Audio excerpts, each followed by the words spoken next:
Hello friends, welcome back to our channel study PYQ and this is Satyam Parmar.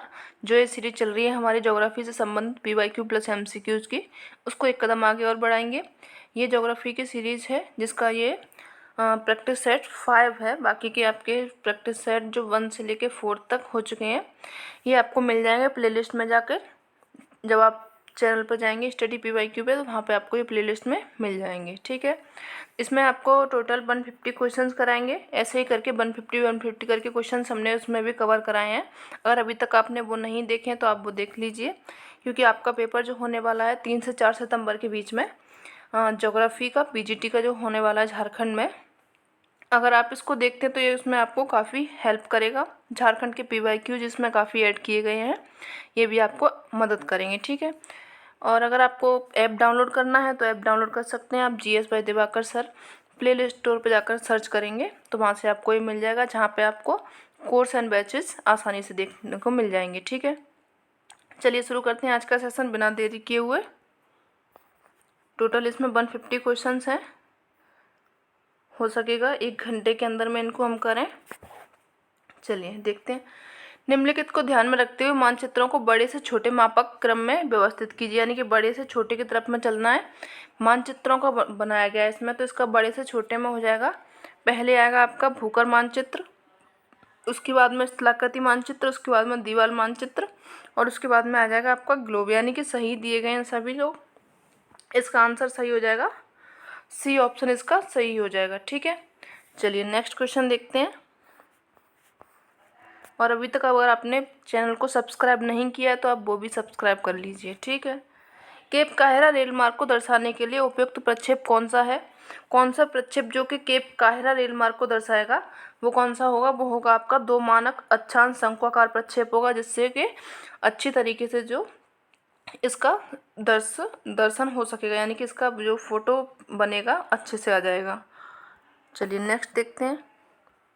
निम्नलिखित उपग्रह series में किसके सबसे पुराना दूर संवेदी प्रोग्राम है? सबसे पुराना किसका है? तो इसमें सबसे पुराना जो है वो आपका है लैंडसैट सीरीज का। ये कब हुआ था? 1972 में। ठीक है, 1972 में है। और बाकी का ये TDRS इसका हुआ था 1983 में। और स्पॉट सीरीज ये आया था आपका 1986 में। और यहीं आपका IRS सीरीज आया था 2015 में। ठीक है, ये आपको सभी डेट याद रखिएगा। ज़्यादा डिटेल लेके नहीं चलेंगे इसमें, सिर्फ आपको हम क्वेश्चंस प्रैक्टिस कराएंगे, क्योंकि आपका एग्जाम बहुत जल्दी होने वाला है, ज़्यादा टाइम नहीं बचा हुआ है। ग्रीनविच के 75 डिग्री पूर्वी देशांतर का प्रतिध्रुव देशांतर है, क्या होगा इसका? इसका देशांतर जो होगा वो होगा 175 डिग्री जो पूर्वी देशांतर का होगा, 105 पश्चिमी हो जाएगा। ठीक है, 105 डिग्री पश्चिमी देशांतर हो जाएगा। चलिए नेक्स्ट देखते हैं। ये इनके ऑप्शंस, एक मिनट, डी ऑप्शन इसका रह गया, इसको भी साथ में। सैटेलाइट दिए गए, उनकी हाइट के आधार पर उनको पूछा गया है। चलिए इनको सम्मिलित कर लेते हैं। जो IRS 1A है, इसकी हाइट है कितनी? 932 किलोमीटर। स्पॉट 3 की जो हाइट है वो है 832 किलोमीटर। और लैंडसैट की हाइट है 705 किलोमीटर। इनसेट सीरीज की है 36,000 किलोमीटर। ये इसका ऑप्शन सही हो जाएगा, आपका ए ऑप्शन इसमें सही हो जाएगा। ठीक है, चलिए नेक्स्ट बढ़ते हैं। विश्व जनसंख्या का कितना % अफ्रीका में निवास करता है? अफ्रीका में निवास जो करता है विश्व की जनसंख्या के परसेंट में पूछा गया है, तो वो करता है आपका 16%, यानी कि सी ऑप्शन सही हो जाएगा।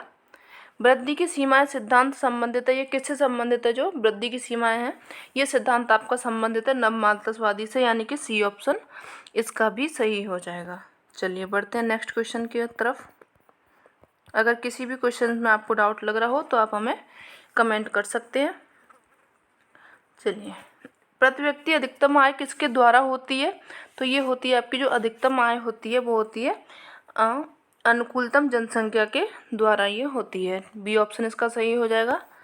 चलिए आगे बढ़ते हैं। जनसंख्या वृद्धि के सिद्धांतों के संदर्भ में निम्नलिखित में किसने कहा कि जनसंख्या घनत्व में वृद्धि के साथ संतति प्रजनन की प्रवृत्ति में स्पष्ट कमी आती है? ये किसने कहा था?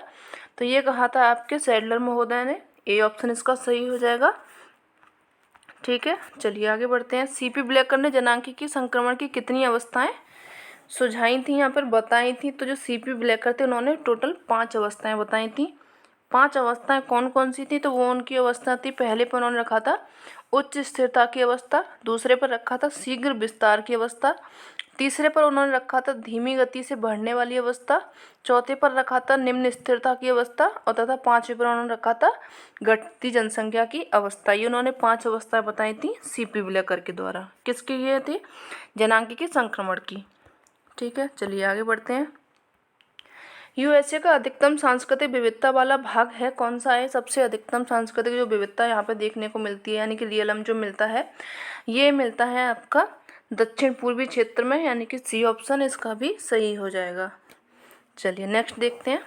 कौन सम्मिलित नहीं है पूछा गया है। इसमें आर्थिक क्रिया की श्रेणी दी गई है और उनके कार्य दिए गए हैं। तृतीय क्रिया में कौन सा होता है? व्यवसाय होता है, ये ठीक है।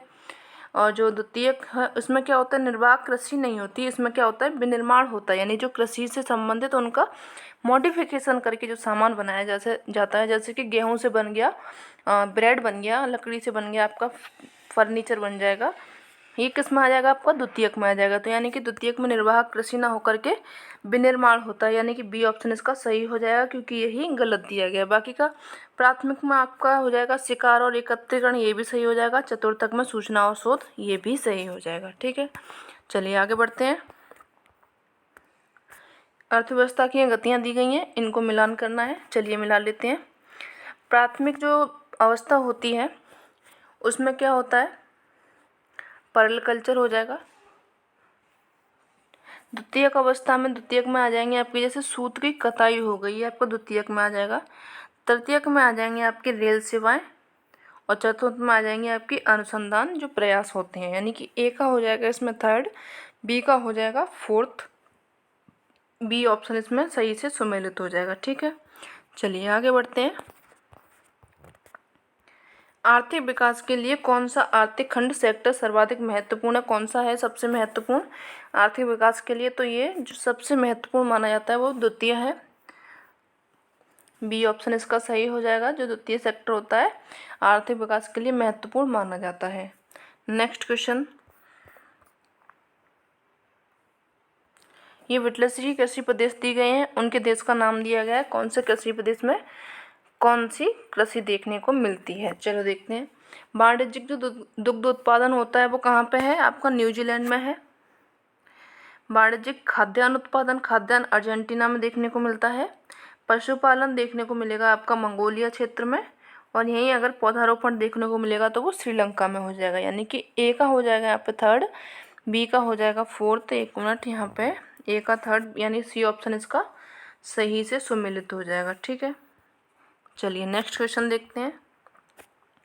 मध्य चिली में किस प्रकार की कृषि की जाती है? जो मध्य चिली है वहाँ पर कृषि की जाती है, उसका हो जाएगा आपका भूमध्य सागरीय कृषि की जाती है मध्य चिली में, यानी कि बी ऑप्शन सही हो जाएगा। ये आप हमें बताएं भूमध्य सागरीय जो कृषि होती है उसमें किस प्रकार के फल पाए जाते हैं? ये जो दोनों ओर होती है वह कहाँ से कहाँ तक होती है?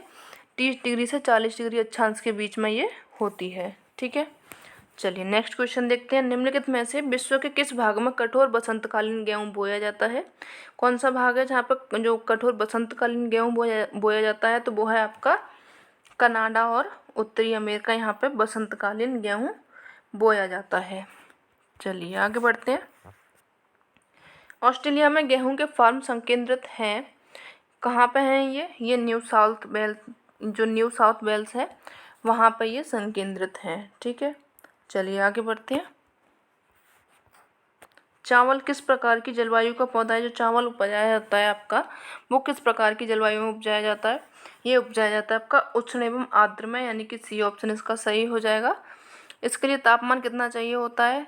24 डिग्री सेंटीग्रेड के जो वार्षिक जो तापमान चाहिए इसके लिए, और वर्षा इसमें चाहिए कम से कम 150 सेंटीमीटर के करीब इसमें वर्षा होना चाहिए। ठीक है, निम्नलिखित में से कौन एक रो अयस्क का प्रकार नहीं है? तो ये इसमें कौन सा हो जाएगा जो कि लो अयस्क का प्रकार नहीं होता है? तो वो हो जाएगा आपका लिग्नाइट, सी ऑप्शन सही हो जाएगा। ये किसका प्रकार है? आपका लो अयस्क का ना होकर के ये कोयले का प्रकार है। ठीक है, चलिए नेक्स्ट क्वेश्चन देखते हैं।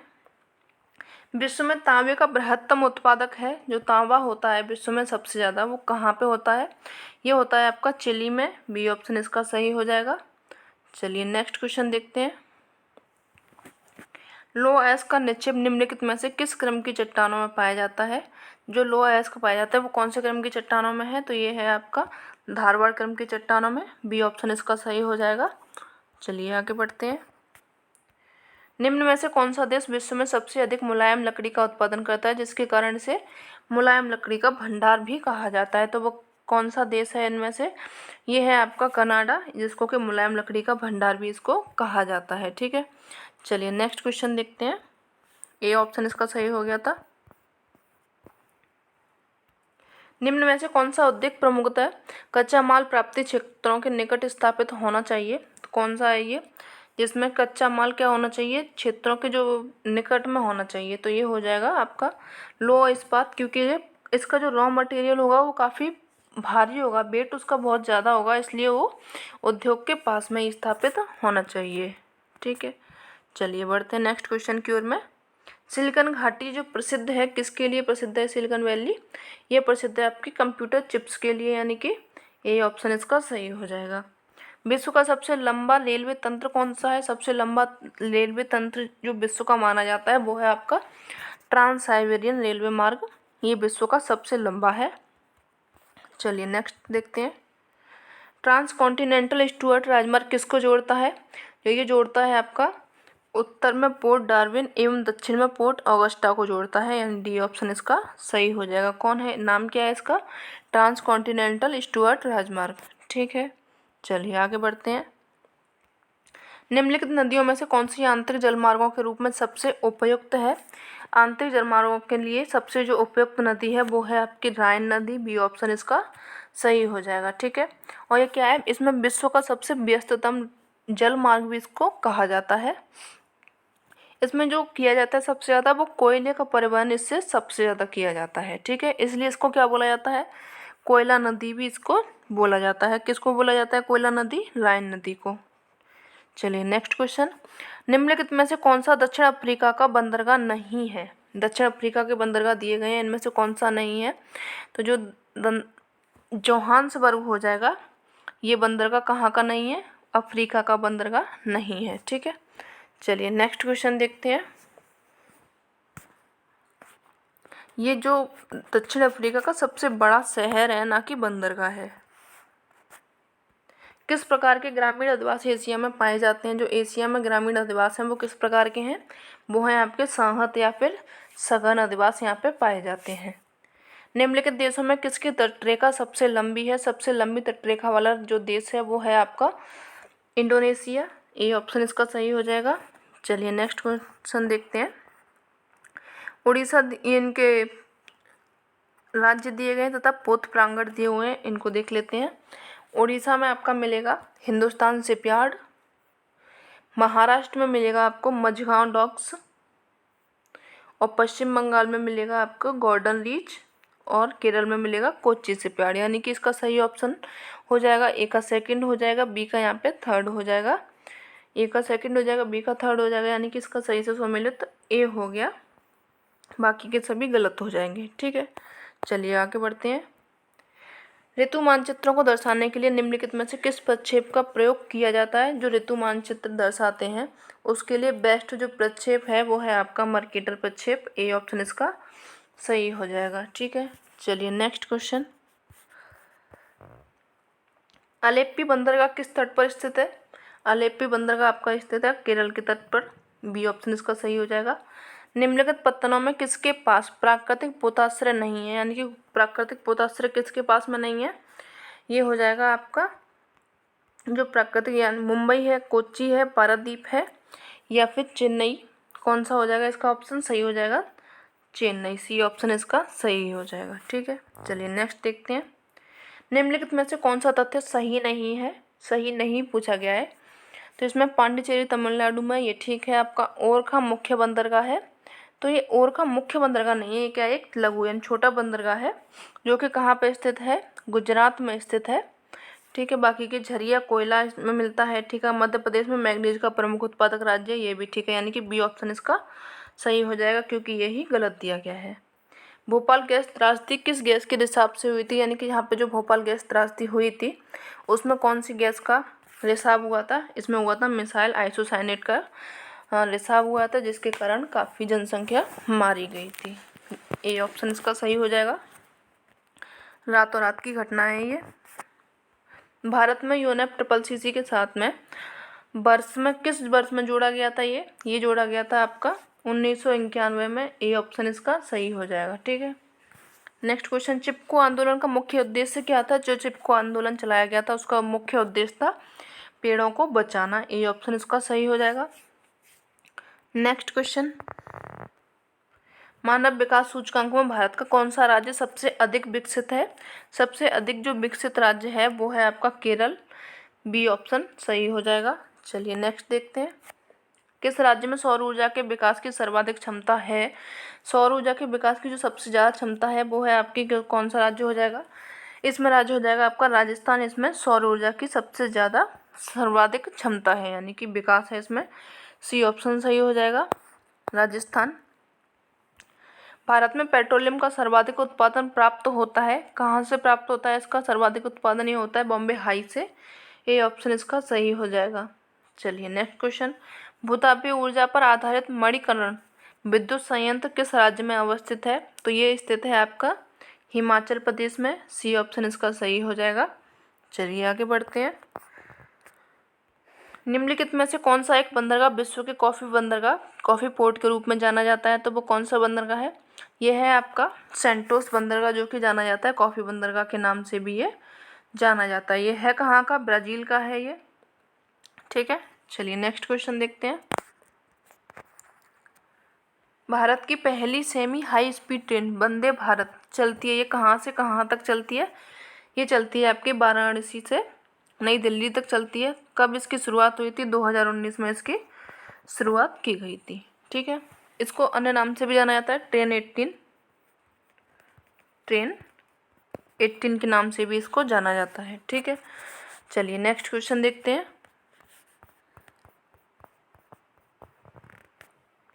निम्नलिखित में से कौन सा एक भारतीय पत्तनों का उत्तर से दक्षिण की ओर सही अनुक्रम है? उत्तर से दक्षिण की ओर में पूछा गया है, तो इसमें सही अनुक्रम पूछा गया है तो ये हो जाएगा आपका, पहले आएगा कांडला, कांडला के बाद में हल्दिया आ जाएगा, हल्दिया के बाद में पारादीप, पारादीप के बाद में आ जाएगा आपका कोच्चि। ठीक है, यानी कि बी ऑप्शन इसका सही से हो जाएगा।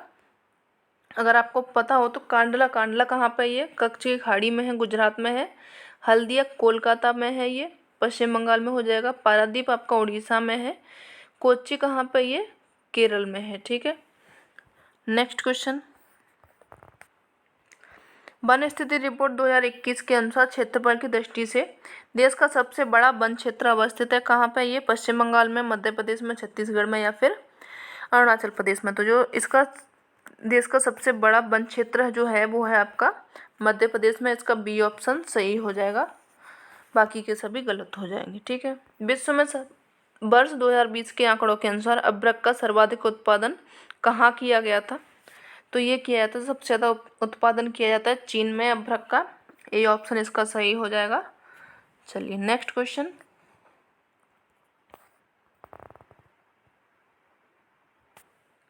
वर्ष 2022 के अनुसार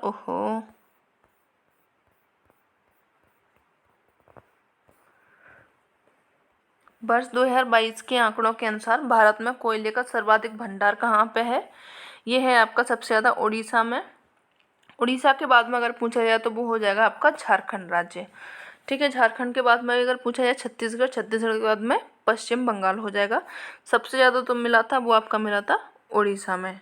ठीक है, चलिए नेक्स्ट क्वेश्चन देखते हैं, पृथ्वी के अभ्यंतर के बारे में सबसे सटीक प्रमाण मिलता है, कहाँ से मिलता है? ये सबसे सटीक जो प्रमाण मिलता है वो भूकंप विज्ञान से मिलता है, यानी कि सी ऑप्शन इसका सही हो जाएगा।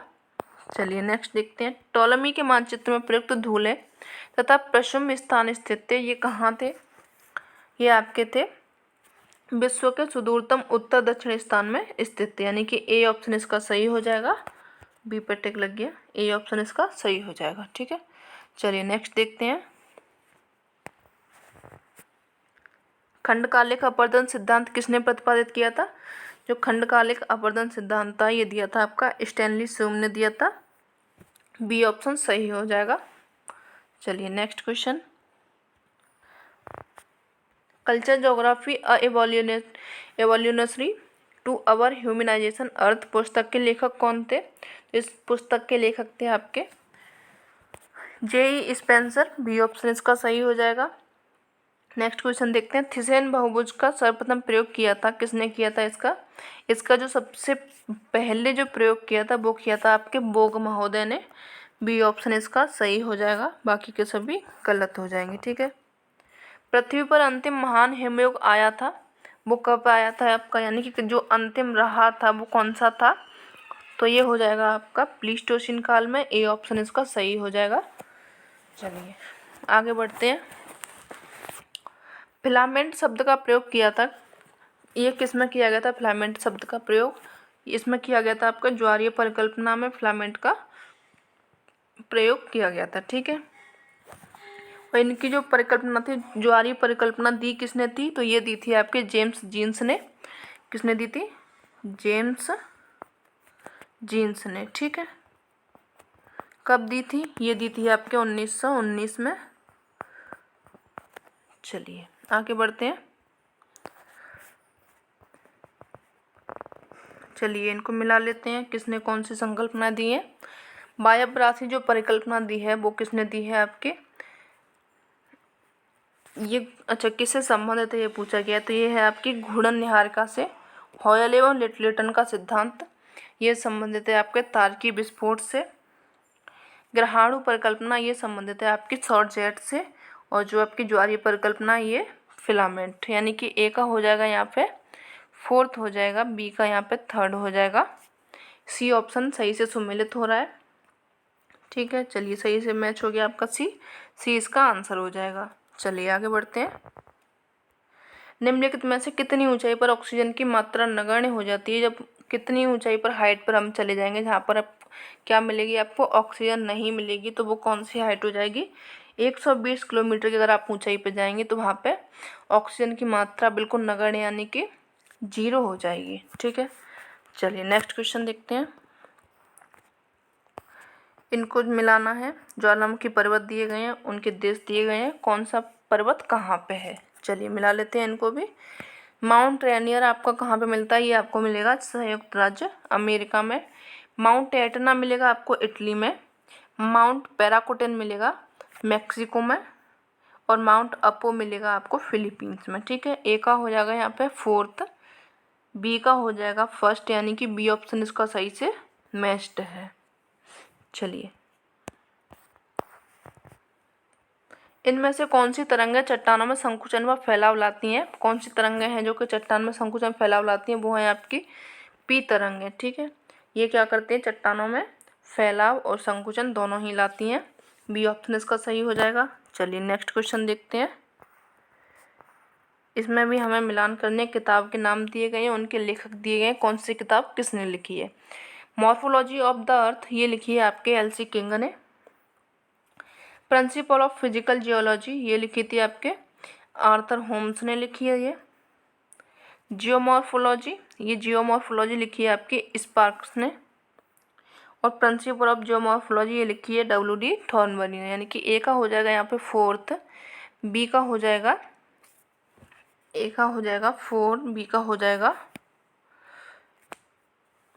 बी का यहाँ पे है फर्स्ट, सी का हो जाएगा सेकंड, डी का हो जाएगा थर्ड। ठीक है। चलिए देख लेते हैं इसका आंसर।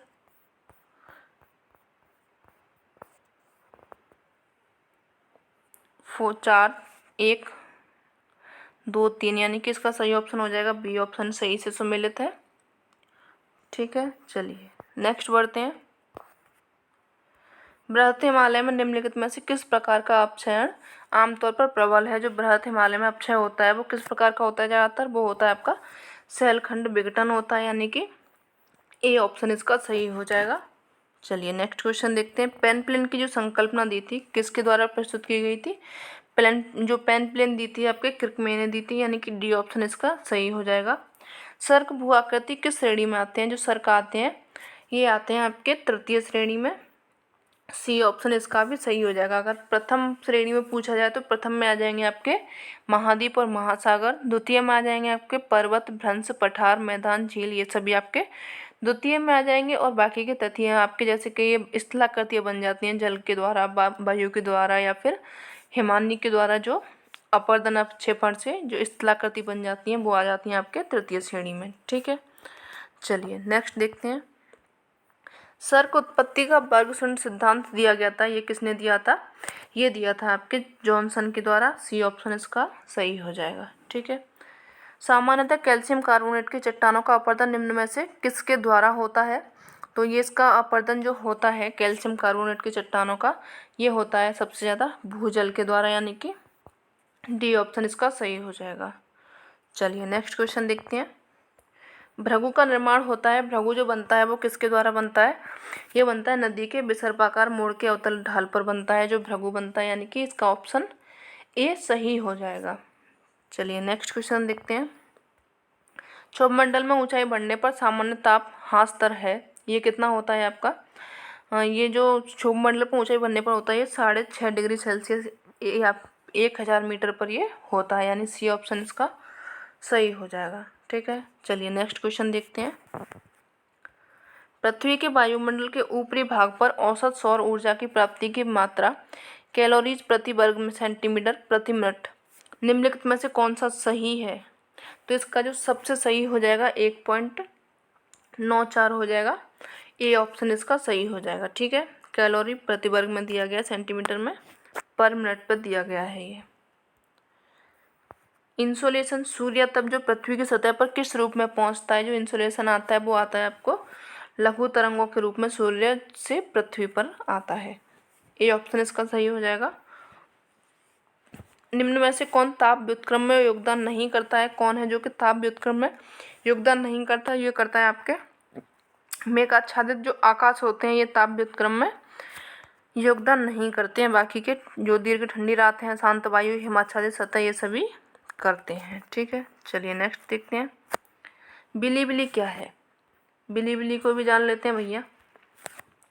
बिलीबिली एक है आपका उत्तर पश्चिम जो ऑस्ट्रेलिया का एक उष्णकटिबंधीय चक्रवात है जो कि जाना जाता है बिलीबिली के नाम से। सी ऑप्शन इसका सही हो जाएगा। नेक्स्ट क्वेश्चन देखते हैं।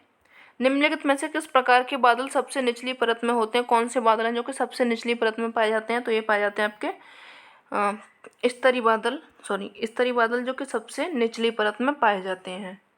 वर्षण से संबंधित हिम क्रिस्टल सिद्धांत निम्नलिखित में से किसने प्रतिपादन किया था? जो हिम क्रिस्टल सिद्धांत दिया था, ये दिया था आपके बर्जरॉन ने। डी ऑप्शन इसका सही हो जाएगा, बाकी के सभी गलत हो जाएंगे। आनत शैल संस्तर में क्षैतिज रेखा की दिशा को क्या कहते हैं? इसकी जो क्षैतिज रेखा की दिशा है उसको बोला जाता है नतिलंब। इसका डी ऑप्शन सही हो जाएगा फिर से। चलिए नेक्स्ट क्वेश्चन देखते हैं। भूमध्य रेखा के उत्तर में अटलांटिक महासागर के मध्य अटलांटिक कटक यानी रिज को किसके रूप में जाना जाता है? तो इसको जाना जाता है, जो अटलांटिक महासागर में रिज बनता है इसको जाना जाता है डॉल्फिन उभार के रूप में जाना जाता है। ठीक है, डी ऑप्शन इसका भी सही हो जाएगा। नेक्स्ट क्वेश्चन देखते हैं। निम्नलिखित में से कौन सा कथन समान तापमान पर महासागरीय जल और वायु के घनत्व के अंतर के बारे में सत्य है, पूछा गया है।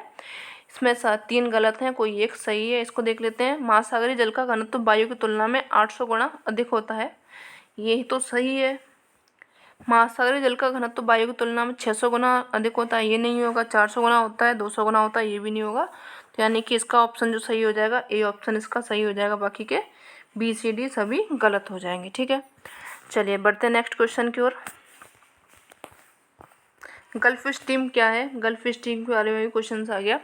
जो गल्फ स्ट्रीम है ये क्या है? आपके दक्षिण अटलांटिक की ठंडी जलधारा है। ठंडी तो नहीं है, ये गर्म है। उत्तरी प्रशांत की, ये प्रशांत की भी नहीं है। ये उत्तर अटलांटिक की गर्म जलधारा है, ये ठीक है, यानी कि सी ऑप्शन इसका सही हो जाएगा। दक्षिणी प्रशांत की ठंडी जलधारा ठंडी भी नहीं है ये, यानी कि सी ऑप्शन इसका सही हो जाएगा। बाकी के सभी गलत हो जाएंगे। ठीक है, चलिए और देखते हैं। ये आश्वासन रीजन का आपका सवाल फिर से आ गया, एक और देख लेते हैं इसके बारे में भी। पृथ्वी पर आने वाले ज्वार का अधिकतम प्रतिशत सूर्य की तुलना में चंद्रमा उत्पन्न करता है। ठीक है, चलिए और देख लेते हैं।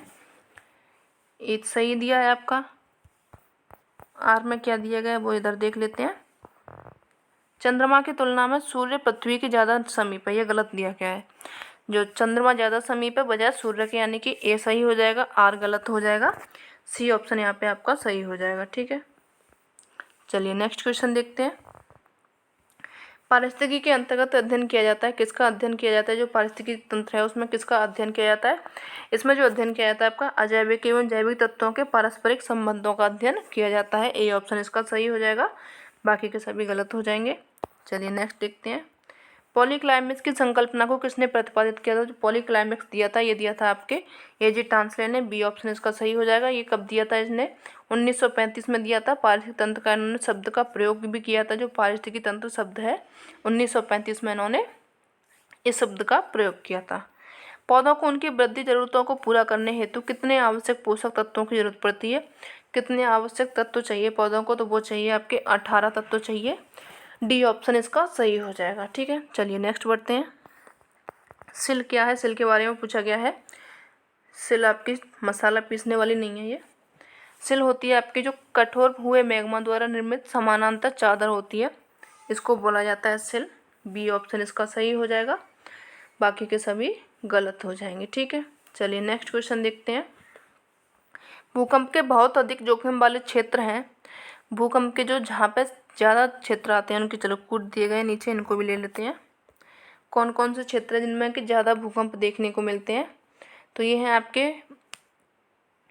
इसमें हो जाएगा आपका त्रिपुरा आएगा, त्रिपुरा में आता है।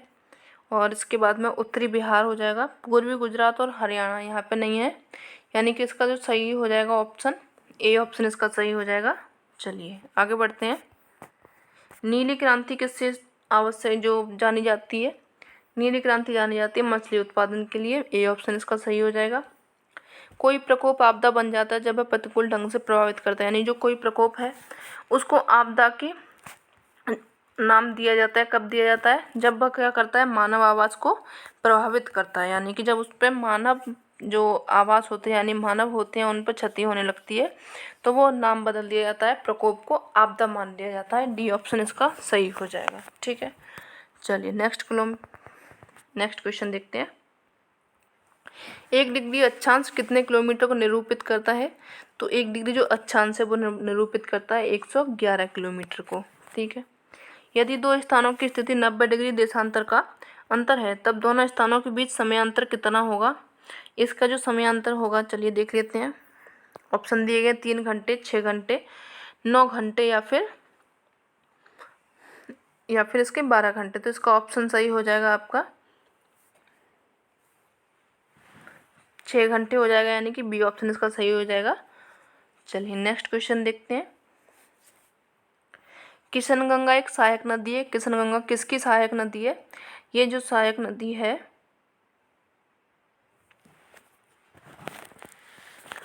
हाँ ये आपकी सहायक नदी है किशनगंगा। किशनगंगा सहायक नदी है आपकी झेलम की। सी ऑप्शन इसका सही हो जाएगा। चलिए नेक्स्ट देखते हैं। निम्नलिखित में से कौन सी नदी गंगा एक्शन प्लान में सम्मिलित नहीं की गई? जो गंगा एक्शन प्लान चल रहा है उसमें कौन सी नदी है जो कि शामिल नहीं की गई है? तो ये है आपकी कोसी नदी, जो कि गंगा एक्शन प्लान में शामिल नहीं है। बाकी की गोमती है, दामोदर है, यमुना है, ये गंगा एक्शन प्लान में शामिल की गई हैं। ठीक है, चलिए नेक्स्ट क्वेश्चन देखते हैं। गंगा एक्शन प्लान जो शुरू किया गया था वो शुरू कब किया गया था? 1985 में किया गया था। कब किया गया था? ये 1985 में। नेक्स्ट क्वेश्चन चलिए शुरू करते हैं। निम्नलिखित में से कौन सी एक नदी डेल्टा का निर्माण नहीं करती है? कौन सी नदी है जो डेल्टा नहीं बनाती है? तो ये है आपकी नर्मदा, ये एस्चुरी बनाती है, डेल्टा नहीं बनाती है। कावेरी नदी का उद्गम है। कावेरी नदी जो उद्गम है यानी कि कहाँ से निकलती है? ये निकलती है आपके ब्रह्मगिरी की पहाड़ियों से निकलती है कावेरी नदी। बी ऑप्शन इसका सही हो जाएगा। कर्नाटक के कोडू जनपद से ये निकलती है। ठीक है, नेक्स्ट क्वेश्चन। काल वैसाखी उत्पन्न होते हैं, जो काल वैसाखी उत्पन्न होते हैं कब उत्पन्न होती हैं? ये होते हैं आपके ग्रीष्म काल में। डी ऑप्शन सही हो जाएगा। ये क्या है काल वैसाखी? जो ग्रीष्म काल में प्रभावित होने वाली क्या है? भयंकर और विनाशकारी वर्षा युक्त पवनें हैं। क्या है? पवनें हैं ये। असम में इनको क्या बोला जाता है? तूफान को बरदोली छीड़ा अथवा चाय वर्ष को इसको कहा जाता है। क्या बोला जाता है? चाय का वर्ष इसको कहा जाता है। तूफान भी इसको कहा जाता है, एक नाम इसका तूफान भी बोला जाता है। तो ये कब आते हैं? आपके ग्रीष्म काल में आते हैं। चलिए नेक्स्ट क्वेश्चन देखते हैं। वन के प्रकार दिए गए हैं, उनसे संबंधित प्रदेश दिए गए हैं, कौन से वन के प्रकार कहाँ पे मिलते हैं ये देख लेते हैं। उष्णकटिबंधीय जो आर्द्र पर्णपाती वन है ये कहाँ पे देखने को मिलते हैं, ये मिलते हैं आपके तराई क्षेत्र में।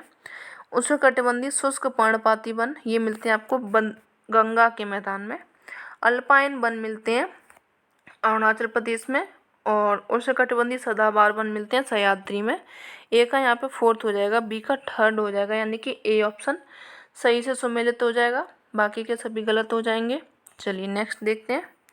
धूल प्रदूषण रोकने के लिए उपयुक्त वृक्ष है, कौन सा जो वृक्ष है जो कि धूल प्रदूषण को रोकेगा, वो है आपका सीता अशोक, ए ऑप्शन सही हो जाएगा।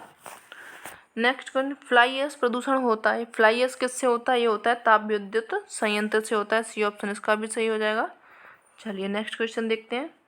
भारत का सर्वप्रथम राष्ट्रीय उद्यान निम्नलिखित में से कौन सा है, जो भारत का सबसे पहला राष्ट्रीय उद्यान है वो है आपका जिम कॉर्बेट राष्ट्रीय उद्यान या फिर कॉर्बेट राष्ट्रीय उद्यान। ये है कहाँ पे, उत्तराखंड में, उत्तराखंड में भी आपके नैनीताल जिले में है, डी ऑप्शन इसका सही हो जाएगा। ठीक है, चलिए और देखते हैं राष्ट्रीय पार्क दिए गए हैं, अभ्यारण्य, उनको सूची एक में चलिए सुमेलित उधर है, देख लेते हैं कौन कौन से राष्ट्रीय उद्यान दिए गए हैं, उनके राज्य देख लेते हैं। बोंडला वन्यजीव अभ्यारण्य ये आपका गोवा में है। कांगेर घाटी राष्ट्रीय पार्क ये आपका छत्तीसगढ़ में है। ओरंग अभ्यारण्य ओरंग आपका असम में है। और उषा कोठी वन्यजीव अभ्यारण्य ये आपका है उड़ीसा में। ठीक है, तो इस प्रकार से आपका सही से सुमेल हो जाएगा 4 3 2 1, यानी कि बी ऑप्शन इसका सही से सुमेलित हो जाएगा, बाकी के सभी गलत हो जाएंगे। चलिए नेक्स्ट देखते हैं। ओजोन छिद्र का निर्माण सर्वाधिक है कहाँ पे, ये ओजोन छिद्र का निर्माण अंटार्कटिका के ऊपर है, सी ऑप्शन इसका सही हो जाएगा। नेक्स्ट देखते हैं। निम्नलिखित में से कौन सा युग्म सुमेलित नहीं है पूछा गया है, ये आपके दिन व माह दिए गए हैं, उनकी घटना यानी कि कब कौन सा बनाया जाता है। 22 मार्च को क्या बनाया जाता है, आपका विश्व जल दिवस मनाया जाता है, ये ठीक है। 22 अप्रैल को पृथ्वी दिवस बनाया जाता है, ये भी ठीक है। 16 सितंबर को विश्व ओजोन दिवस मनाया जाता है, ये भी ठीक है। 20 मई को अंतर्राष्ट्रीय जैव विविधता दिवस मनाया जाता है, तो ये गलत नहीं होगा, क्योंकि ये जो बनाया जाता है आपका 22 मई को मनाया जाता है, ना कि 20 मई को। ठीक है, तो यानी कि डी ऑप्शन सही हो जाएगा, क्योंकि ये ही गलत दिया गया है। चलिए नेक्स्ट देखते हैं। झारखंड के किस शहर को झरनों का शहर कहा जाता है, झारखंड का कोई शहर है जिसको कि बोला जाता है झरनों का शहर, तो वो कौन सा शहर है। रांची है झारखंड का जिसको बोला जाता है झरनों का शहर। यहाँ पे कई लोगों का सेंटर भी गया होगा, तो भैया घूम के आना झरनों के शहर में भी, रांची में। ठीक है, बताइएगा किस किस का सेंटर गया है रांची में। चलिए नेक्स्ट क्वेश्चन देखते हैं। किस जनजाति में युवा ग्रह को गितियोड़ा कहा जाता है, युवा ग्रह जिनको गितियोड़ा कहा जाता है वो कौन सा जनजाति समूह है, तो ये है आपका मुंडा जनजाति समूह, जिसमें युवा ग्रह को क्या बोला जाता है, गितियोड़ा। ठीक है, चलिए नेक्स्ट क्वेश्चन देखते हैं। नगरी गांव सुवर्णरेखा एवं नदियों की उत्पत्ति के लिए प्रसिद्ध है, कौन से हैं वो, उत्तरी कोयल, दक्षिणी कोयल, या फिर चानन, या फिर ये सभी। तो इसमें ऑप्शन सही हो जाएगा आपका दक्षिणी कोयल है, जो कि नगरी गांव सुवर्णरेखा एवं दक्षिणी कोयल नदियों के लिए प्रसिद्ध है। ठीक है, चलिए नेक्स्ट क्वेश्चन देखते हैं। झारखंड में निम्नलिखित में से किस नदी से प्रसिद्ध दसम जलप्रपात बनता है, जो दसम जलप्रपात बनता है वो बनता है कांची नदी से, यानी कि ए ऑप्शन इसका सही हो जाएगा।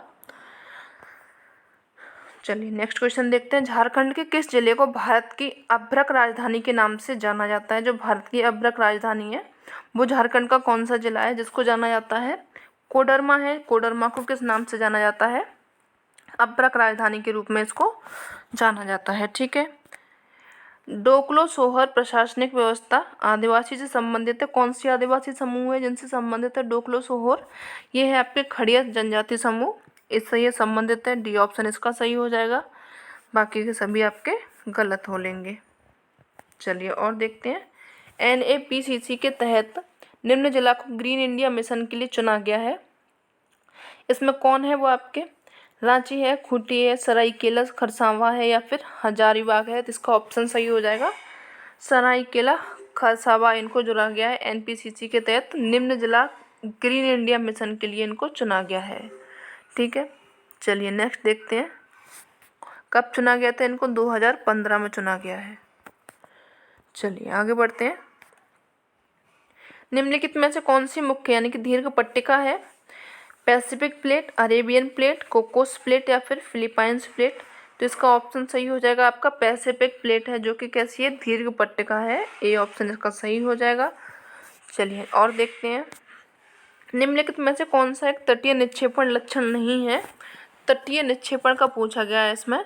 तो आपका टोम्बोलो होता है, बालू रोदिका है, स्पिट है, स्टेक नहीं है, यानी कि सी ऑप्शन इसका सही हो जाएगा। बाकी के सभी गलत हो लेंगे। चलिए आगे बढ़ते हैं। ये आपकी मिट्टी दी है, उनके जलवायु प्रदेश दिए गए हैं। तो कौन सी मिट्टी कैसी जलवायु में पाई जाती है ये देख लेते हैं। चलिए आगे बढ़ते हैं। यहाँ तक अगर कोई दिक्कत हो तो आप हमें कमेंट करके बता सकते हैं, ठीक है। चलिए देखते हैं। जो पोर्टजोल है, पोर्टजोल मिलती है आपकी समशीतोष्ण क्षेत्र में, नहीं शीत समशीतोष्ण में मिलती है जो पोर्टजोल है। चरनोजम मिलती है आपकी समशीतोष्ण में, और स्पॉटजोल मिलती है आपके, ये मिलती है आर्द्र में, और लेटराइट मिलती है उष्ण एवं आर्द्र में। यानी कि ए का सेकंड, बी का फर्स्ट हो जाएगा। ए का सेकंड, बी का फर्स्ट, यानी ए ऑप्शन यहाँ पे सही से सुमिलित है। बाकी के सभी गलत हो जाएंगे, ठीक है। चलिए नेक्स्ट क्वेश्चन देखते हैं। उच्चतम लवणता पाई जाती है, उच्चतम लवणता कहाँ पे पाई जाती है? ये पाई जाती है आपकी बौन झील में। डी ऑप्शन इसका सही हो जाएगा। बौन झील में आपकी उच्चतम लवणता देखने को मिलती है। ये आप हमें कमेंट में बताएंगे कि इसकी लवणता कितनी है बौन झील की, क्योंकि हमने आपको कई बार इसकी लवणता बताई हुई है, ठीक है। चलिए नेक्स्ट देखते हैं। निम्नलिखित में से कौन सी चट्टान अपने बनावट के आधार पर शेष 3 से अलग है? कौन सी चट्टान है वो? ये हो जाएगी आपकी संगमरमर, जो कि इन तीनों से अलग होती है, ठीक है। चूना पत्थर, सेल सैंडस्टोन, संगमर, इनमें सबसे अलग हो जाएगी संगमरमर। ग्रेट हिमालय की ऊंचाई क्या है? ग्रेट हिमालय की जो ऊंचाई है वो हो जाएगी 8,850 मीटर हो जाएगी, ठीक है। ए ऑप्शन इसका सही हो जाएगा। चलिए नेक्स्ट क्वेश्चन देखते हैं। ऋतु प्रवास व्यक्ति के सामाजिक आर्थिक जीवन का एक महत्वपूर्ण अंग है। ये कहाँ का है? ये हिमाचल प्रदेश के प्रदेशों में, ठीक है। डी ऑप्शन यहाँ का सही हो जाएगा। नेक्स्ट क्वेश्चन देखते हैं। हरित क्रांति में अधिक उपज देने वाले उन्नत बीजों का प्रयोग हुआ जिनके लिए आवश्यक है। क्या आवश्यक है वहाँ के लिए? सबसे ज़्यादा वहाँ पे आवश्यक है अधिक उर्वरक तथा अधिक पानी, ठीक है। डी ऑप्शन इसका सही हो जाएगा। नेक्स्ट क्वेश्चन देखते हैं। सरकार देश के सूखा संभावित क्षेत्रों के लिए एक योजना तैयार करना चाहती है। निम्नलिखित में से किस क्षेत्र पर प्रमुखता से ध्यान केंद्रित किया जाएगा? तो वो कौन सा क्षेत्र होगा जहाँ पे सबसे ज़्यादा ध्यान रखा जाएगा? तो ये हो जाएगा आपका, किसके लिए ये कर रही है? ये सूखा क्षेत्रों के लिए कर रही है। तो वो हो जाएगा आपका कच्छ का क्षेत्र, यानी कि डी ऑप्शन इसका सही हो जाएगा। बाकी के गलत हो जाएंगे, ठीक है। चलिए नेक्स्ट क्वेश्चन देखते हैं। भिलाई स्टील संयंत्र एक उपक्रम है। ये कैसा उपक्रम है? ये है आपका सार्वजनिक है। कैसा है? ये सार्वजनिक है। ए ऑप्शन इसका सही हो जाएगा। बाकी के गलत हो जाएंगे। निम्नलिखित में से कौन सा एक कागज विनिर्माण उद्योग से उपयोगी होता है? वो कौन है? रेशेदार पादप है, आर्किड है, या फिर अपुष्पी पादप है, या फिर उच्च तुंगता वाले उगने वाले पादप हो जाएंगे। तो इसका ऑप्शन सही हो जाएगा, रेशेदार पादप हो जाएंगे। ए ऑप्शन इसका सही हो जाएगा। चलिए आगे बढ़ते हैं। निम्नलिखित में से किस राज्य में राष्ट्रीय राजमार्गों की सर्वाधिक लंबाई पाई जाती है? कौन सा राज्य है जहाँ पे सबसे ज़्यादा लंबाई पाई जाती है? तो वो है आपका महाराष्ट्र। यहाँ पे सबसे ज़्यादा लंबाई पाई जाती है राष्ट्रीय राजमार्गों की। ए ऑप्शन सही हो जाएगा। नेक्स्ट क्वेश्चन देखते हैं। डीजल रेल इंजन बनाए जाते हैं, कहाँ पे बनाए जाते हैं ये? चित्तरंजन में, जमशेदपुर में, मडुबाडीह में, या फिर पेराम्बूर में। तो इसका ऑप्शन सही हो जाएगा, मडुबाडीह में बनाए जाते हैं। बी ऑप्शन इसका सही हो जाएगा। यहाँ पे क्या बनाए जाते हैं? डीजल रेल इंजन बनाए जाते हैं, ठीक है। चलिए नेक्स्ट क्वेश्चन देखते हैं। बकिंगम जो नहर है उसका मुख्य कार्य क्या है? बकिंगम नहर का मुख्य कार्य है नौकागमन। बी ऑप्शन इसका सही हो जाएगा। ये है कहाँ की? दक्षिण भारत की प्रसिद्ध नहर है काफ़ी, जहाँ पे क्या होता है, नौकागमन के उद्देश्य से यहाँ पे काम किया जाता है। Next question. निम्नलिखित में से मध्य प्रदेश का कौन सा नगर कीटनाशक उद्योग हेतु प्रसिद्ध है? तो कीटनाशक के उद्योग के लिए सबसे ज़्यादा प्रसिद्ध है भोपाल है। ए ऑप्शन इसका सही हो जाएगा। बाकी के सभी गलत हो जाएंगे। नेक्स्ट क्वेश्चन देखते हैं, निम्नलिखित देशों में कौन सा क्षेत्रफल की दृष्टि से अफ्रीका महाद्वीप का सबसे बड़ा देश है। क्षेत्रफल की दृष्टि से पूछा गया है, तो अफ्रीका महाद्वीप का जो सबसे बड़ा देश हो जाएगा वो हो जाएगा अल्जीरिया। सी ऑप्शन इसका सही हो जाएगा। चलिए नेक्स्ट देखते हैं, निम्नलिखित देशों में कौन सा स्थल अवरुद्ध देश है, यानी कि अब जो स्थल अवरुद्ध देश नहीं है पूछा गया है, तो ये हो जाएगा आपका बी ऑप्शन इसका लाइबेरिया, जो कि स्थल अवरुद्ध देश नहीं है, बाकी के आपके स्थल अवरुद्ध देश हैं। ठीक है, ये है कहाँ पे स्थित, ये दक्षिणी अटलांटिक के किनारे पर अवस्थित है लाइबेरिया। चलिए नेक्स्ट देखते हैं, इनके राज्य दिए गए हैं, राजधानी दिए गए हैं, कौन सा सुमेलित नहीं है पूछा गया है, इन्हें भी मिला लेते हैं भैया। मोरक्को की राजधानी है रबात, ये ठीक है। ट्यूनीशिया की राजधानी ट्यूनिस है, ये भी ठीक है। अल्जीरिया की जो राजधानी है अल्जीरियस है, ठीक है। केप वर्डे की जो राजधानी है बामुको, ये नहीं है इसकी राजधानी। केप वर्डे की राजधानी है आपकी प्राइया, क्या है, प्राइया, प्राइया, ठीक है। ये इसकी राजधानी, यानी कि डी ऑप्शन सही हो जाएगा, क्योंकि डी ही गलत दिया गया है। चलिए और देखते हैं, यदि एक मानचित्र की रचना प्रदर्शक भिन्न 1:55 है पर की जाती है और उसका छोटा करके आधा किया जाता है, तो उसका प्रदर्शक भिन्न क्या होगा, यानी कि उसको आधा कर देंगे तो उसका भिन्न क्या हो जाएगा, ये हो जाएगा आपका 11,000 हो जाएगा, यानी कि बी ऑप्शन इसका सही हो जाएगा। ठीक है, चलिए नेक्स्ट देखते हैं, प्रदर्शन भिन्न 1:50,000 पर बने एक मानचित्र को 2 गुना बड़ा किया जाए, यानी कि इसको बड़ा करना पड़ रहा है, तो विस्तारित मानचित्र का माप क्या होगा, यानी कि बड़ा करने पर ये हो जाएगा आपका छोटा हो जाएगा। ये 50,000 है तो इसका हो जाएगा 25,000, बी ऑप्शन इसका सही हो जाएगा। चलिए नेक्स्ट देखते हैं, निम्नलिखित में से कौन एक परिच्छेदिकाओं का प्रकार नहीं है, कौन सा नहीं है, चलो देख लेते हैं परिच्छेदिकाओं। संक्रमक परिच्छेदिका, सरल परिच्छेदिका, या फिर मिश्र, या फिर प्रक्षिप्त, तो इसका सही ऑप्शन हो जाएगा जो आपकी सरल परिच्छेदिकाएं, ये इसका प्रकार, परिच्छेदिकाओं का कोई प्रकार नहीं है, बाकी के ये संक्रम, मिश्र और प्रक्षिप्त तीनों प्रकार हैं। ठीक है, बी ऑप्शन सही हो जाएगा, दोनों पर टिक लग रहा है, कंफ्यूज मत होना, बी हो जाएगा इसका। चलिए नेक्स्ट देखते हैं, जो संकेत अक्षर है जीआईएस किसके लिए प्रयुक्त होता है, जो जीआईएस प्रयुक्त होता है आपका ज्योग्राफिकल इंफॉर्मेशन सिस्टम, ये होता है, इनमें से कोई भी नहीं है, क्योंकि ना तो ज्योग्राफिकल इमेजिंग सिस्टम है, ना ही ज्योग्राफिकल इंटरनेशनल सिस्टम, ना ग्लोबल इंफॉर्मेशन सिस्टम, यानी कि इसका सही हो जाएगा आपका ज्योग्राफिकल इंफॉर्मेशन सिस्टम, इसमें से कोई नहीं होगा, डी ऑप्शन इसका सही हो जाएगा। चलिए नेक्स्ट देखते हैं, निम्नलिखित में से कौन सा एक समक्षेत्र प्रक्षेप नहीं है, समक्षेत्र जो प्रक्षेप नहीं है पूछा गया है, तो इसका सही आंसर हो जाएगा मर्केटर जो प्रक्षेप है वो कैसा है, समक्षेत्र प्रक्षेप का उदाहरण नहीं आता है। बाकी के हो जाएंगे आपके बॉन हो जाएगा, मॉलबिड, सिनुसॉइड हो जाएगा, ये सब कैसे हैं आपके समक्षेत्र प्रक्षेप हैं। ठीक है, नेक्स्ट क्वेश्चन देख लेते हैं, निम्नलिखित में से किसने कॉस्मोग्राफी का प्रतिपादन किया तथा उसे यूरेनोग्राफी जियोग्राफी में विभाजित किया, कौन थे ये, तो इन्होंने किन्ने इनको विभाजित किया था, वो थे आपके अलेक्जेंडर वॉन हम्बोल्ट, इसका ऑप्शन सी सही हो जाएगा, इन्होंने विभाजित किया था यूरेनोग्राफी एंड जियोग्राफी में। विविधता में एकता की अवधारणा निम्नलिखित में से किसने दी थी, जो विविधता में एकता की अवधारणा दी थी, ये दी थी आपके लिट्टर महोदय ने, सी ऑप्शन इसका सही हो जाएगा। चलिए नेक्स्ट क्वेश्चन देखते हैं,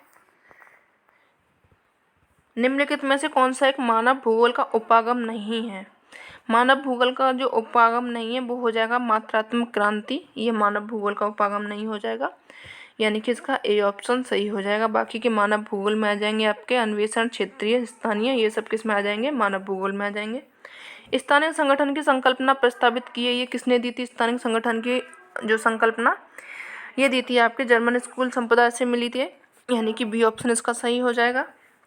नेक्स्ट क्वेश्चन देखते हैं, निम्नलिखित में से कौन जनसंख्या वृद्धि के सही जनसांख्यिकी समीकरण को दर्शाता है, कौन दर्शाता है सही से, तो ये दर्शाता है आपका प्राकृतिक वृद्धि और फिर निवल प्रवसन। ठीक है, यानी बी ऑप्शन इसका सही हो जाएगा। चलिए नेक्स्ट क्वेश्चन देखते हैं, प्रवास के नियमों का सर्वप्रथम किसने सुझाया था, जो प्रवास के नियम दिए थे सबसे पहले किसने दिए थे, ये दिए थे आपके रेवस्टीन महोदय ने, इसका भी ए ऑप्शन सही हो जाएगा। ठीक है, चलिए नेक्स्ट क्वेश्चन देखते हैं,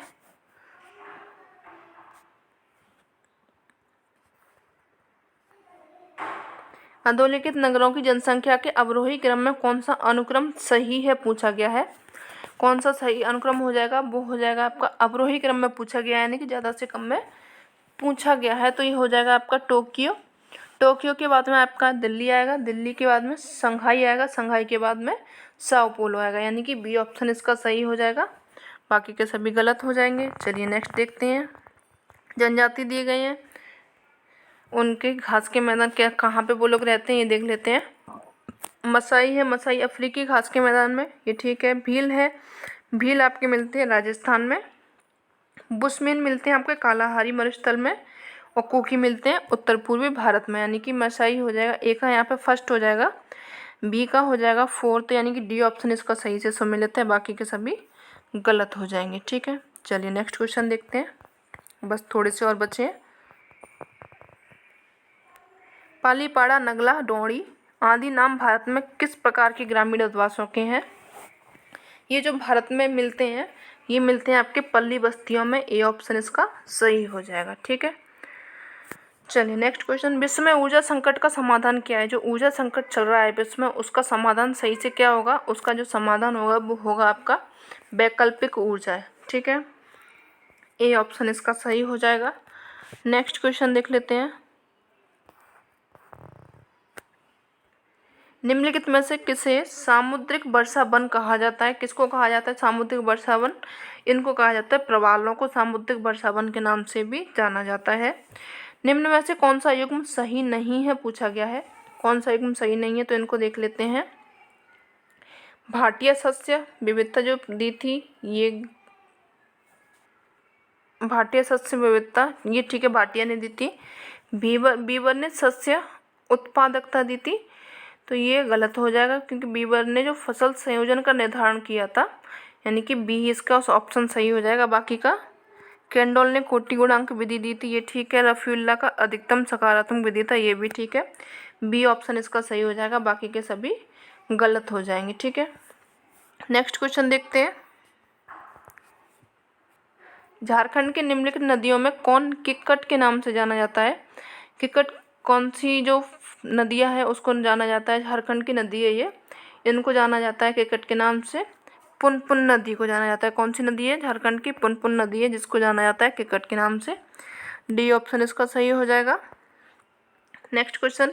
एक जगह जहाँ एक विशेष पौधे या फिर पशु रहते हैं उसको कहा जाता है, यानी कि जहाँ पे पौधे भी हैं पशु भी रह रहे हैं उसको बोला जाता है आपका बास, या फिर इसको बोला जाता है हैबिटाट। क्या बोला जाता है, हैबिटाट बोला जाता है, हैबिटाट। ठीक है, चलिए नेक्स्ट क्वेश्चन देखते हैं। ओयोसियो महासागर धारा के संबंध में निम्नलिखित में से कौन सा कथन सही पूछा गया है। ओयोसियो जो धारा है उसके बारे में पूछा गया है। तो ओयोसियो क्या है, ये कैलिफोर्निया के निकट प्रवाहित होने वाली है, ये नहीं। या जापान के निकट प्रवाहित होने वाली है, ये ठीक है, लेकिन ये गर्म जल धारा नहीं है। ये कैसी है, ठंडी जल धारा, यानी कि ये जापान के निकट प्रवाहित होने वाली एक ठंडी जल धारा है। सी ऑप्शन इसका सही हो जाएगा। 2011 की जनगणना के अनुसार झारखंड राज्य की जनसंख्या कौन से स्थान पर है। जो 2011 में जनगणना हुई थी उसके आधार पर जो झारखंड राज्य की जनसंख्या है वो है 13वें स्थान पर, यानी कि इसका सी ऑप्शन सही हो जाएगा।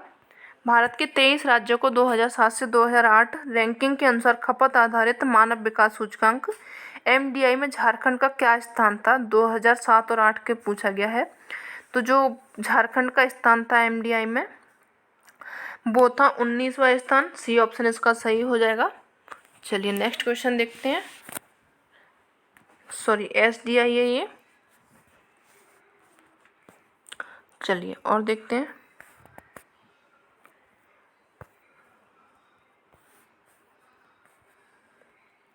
प्रति 100 मीटर औसत पर्यावरण पतन दर क्या होता है। जो ये पतन दर होती है वो होता क्या है, ये होता है आपका 0.6 डिग्री सेल्सियस होता है, यानी इसका सी ऑप्शन सही हो जाएगा। जो समलवण रेखा किस वितरण को दर्शाती हैं, ये दर्शाती हैं आपके खारेपन को, यानी कि सी ऑप्शन इसका भी सही हो जाएगा। आज का लास्ट क्वेश्चन देख लेते हैं।